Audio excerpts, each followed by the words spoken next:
Star Wars Battlefront, the classic collection. The hype is really growing in the community, and I've got a couple of news tidbits I wanted to talk about in this video. But most importantly, just when I was about to film this video, they actually dropped a launch trailer for the Battlefront Classic Collection. And this trailer is pretty much perfect. They even brought back like a 90s trailer announcer. So instead of trying to make a modern game trailer, they basically made a trailer that looked just like something out of the 90s.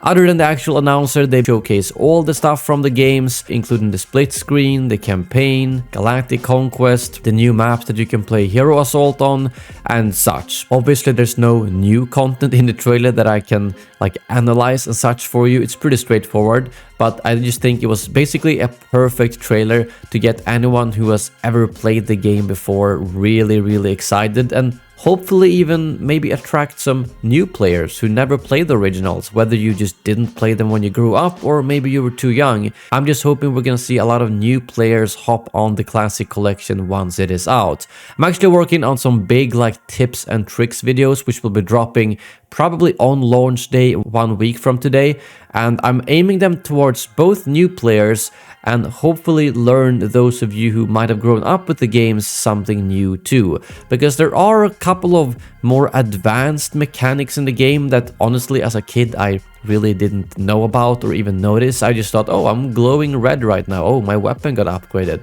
oh wait, how did I get this cool new gadget, and things like that. So hopefully that video will cover all of that for you. I've been prepping it now with just the normal Battlefront 1 and Battlefront 2 Classic versions that are available on Steam, as I would imagine the Classic Collection gameplay wise will be exactly the same. There might be some updated graphics, maybe the menus will look better, I'm not sure, and obviously we've got the Xbox Live DLC content too. But in terms of the core gameplay, I'm assuming everything is gonna be basically the same. But now let's move on to some other tidbits that I wanted to bring up. First of all, if you look at the PlayStation pre-order list, you can actually find Battlefront up there on the top 5 list, which is quite incredible, with other games such as the Elden Ring DLC. Again, just showing the hype for this game. I honestly really hope that it sells well, just to show how much interest there is in the Battlefront franchise, especially now that we see companies like EA going out with extremely stupid statements going, oh, we don't want to make Star Wars games unless there's Jedi and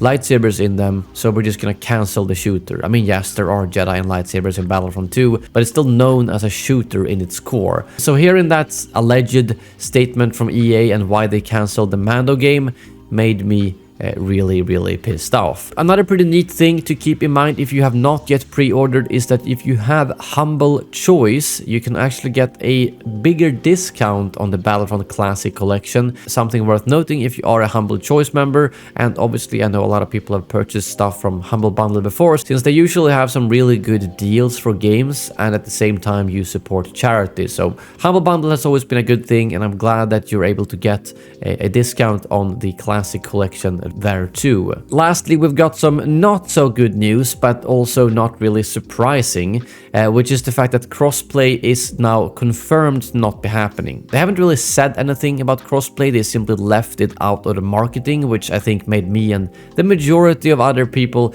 realize that yeah, it's probably not happening. If it did, they would have said something. But Aspire actually responded to a Redditor who asked about this, saying that Star Wars Battlefront Classic Collection will not feature cross-platform multiplayer. Cross-generation multiplayer will be supported, meaning PlayStation 4 and PlayStation 5 players can play multiplayer together but will not be able to join or play with Xbox players and vice versa.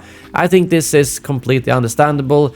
With a game that is as old as Battlefront 1 and 2 are, it would probably require quite a lot of changes on the back end and the core of the game to make cross-platform play work, even though that would have been so awesome, because I think there's going to be a quite big surge of players as soon as this drops, but I'm afraid that after a while those servers might die down, since we're going to be split up between 4 different platforms if you count the Xboxes, the PlayStations, Nintendo Switch, and PC. But it is what it is. I'm still really excited for the multiplayer part, as it's something I haven't really experienced when growing up, and I am a little bit worried, if I'm gonna be completely honest, as I think there will be a lot of cheesy stuff in the games. But the good thing is that the game is built around fighting AI, so if you get annoyed with multiplayer, just play some split screen with a friend, or just play solo offline. That's kind of where the game shines. But that's all the news I had for you today. I imagine we probably won't hear too much new stuff about the Classic Collection until it drops next week. But like I said, I'm prepping a bunch of videos which will hopefully be both entertaining and helpful for all of you who are planning to hop on and play. Thank you very much for watching, and as always, may the Force be with you.